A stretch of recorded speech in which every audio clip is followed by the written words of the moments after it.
पुरुषः स परः पार्थ भक्त्या लभस्त अन्यया यस्य अंतः स्थानी भूतानि येन सर्वम idam tatam. Hello friends, this is the 22nd shlok of the 8th chapter of Bhagavad Gita, and today we will understand this shlok in detail. So let's first go over its meaning. So the shlok says Purushah sa parah partha, which means Purusha, he is supreme, O Parth, bhakatya labhayastu anyaya, which means attained by devotion but not the other. Yasyantah sthani bhutani, which means who has a place within all beings, yen sarvam idam tatam, which means by whom everything pervades here.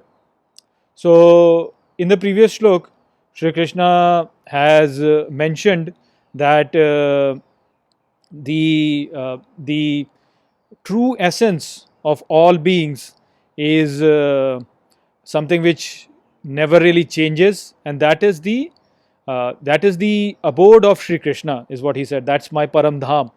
So now over here, what Shri Krishna is saying is that that divine, which is the Purush, he is the one which is the supreme, and what we have to do is to have devotion for him, and if we have devotion for him, then we can attain him. There is no other way to get to him besides devotion, and he, that is the Purusha, he is the one who is situated in all beings, and all the beings actually are coming out of him. So basically he pervades this entire creation, and this entire creation is in him, and he is in entire creation. So we have already understood that Purusha, which is the supreme being, which is the divine consciousness, which is the observer within all of us, that is the one which pervades this entire creation. It is present in all beings, and all beings are present in it. So that we have already understood.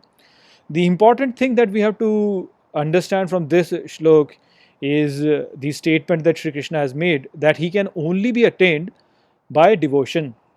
Now, what it actually is devotion? I mean, these days devotion has become a very negative word, wherein people are trolled for being a devotee or being a bhakt.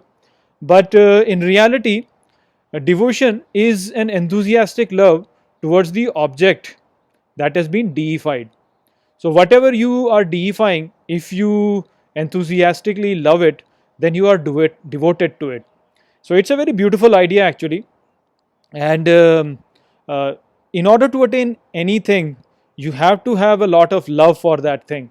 Otherwise, you will not be able to attain it. You have to have love and respect for attaining it. Now, here in this world, most people say that they love money. I mean, they might not say it outwardly, but deep inside, all the people actually, almost all of the people love money.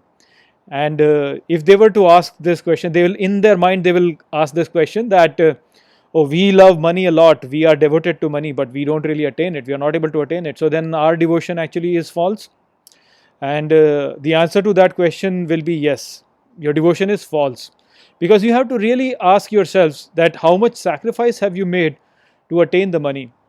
I mean, people want money, but they don't want to make sacrifice. They want to have a shortcut to money. So they want to get a shortcut to money, and they say that, oh, they are the devotees of money, but in reality they are not, because they don't want to make any sacrifice for it.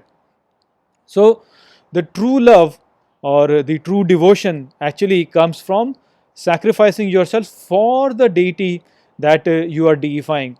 If you were to sacrifice all of your things for that thing or for that deity, then you will attain that deity in no time. So there is no force actually that can stop you if you are using devotion to attain your deity or attain anything actually. So attain anything, you need that devotion. So bhakti is needed. Now it's unfortunate that people are trying to make it as a negative word, that he's a bhakt, but actually bhakti is a very beautiful idea. Now, the better the thing is that you want to attain, the higher is the sacrifice, because if it was easy, then everybody will get it. I mean, you want to attain a lot of money, then you have to make a lot of sacrifice. If you don't want to make sacrifice, then you will not attain it. So the higher the achievement is, the higher is the sacrifice needed. And what is the highest achievement? The highest achievement is to attain the divine. And so, in order to attain the divine, you have to basically sacrifice your own identity. That is the highest sacrifice also. So, sacrifice your entire identity. So, if you were to sacrifice your whole identity, then you will attain that divine. And that is the true bhakti. The true bhakti is to lose your identity and merge yourself into the divine. If you can do that, then it will take you not much time to really attain the divine. The bhakti can, in that way, can be carried out in various ways. You can gain knowledge with love for the divine. That will be the Jnana yoga. So that is one form of bhakti. You can work for the divine with love. So that will be karma yoga. You can love the divine unconditionally. That is bhakti yoga. And you can embody the divine. That is Raja yoga. So all of these are actually love and devotion towards the divine, which is bhakti. And only through that can you attain the divine. And that is what Sri Krishna is saying over here, that only through bhakti can you attain the Purusha, who is the Supreme. So I hope that I have explained this shlok well to you. With that, I'll close this video. I will see you all in the next video. Take care.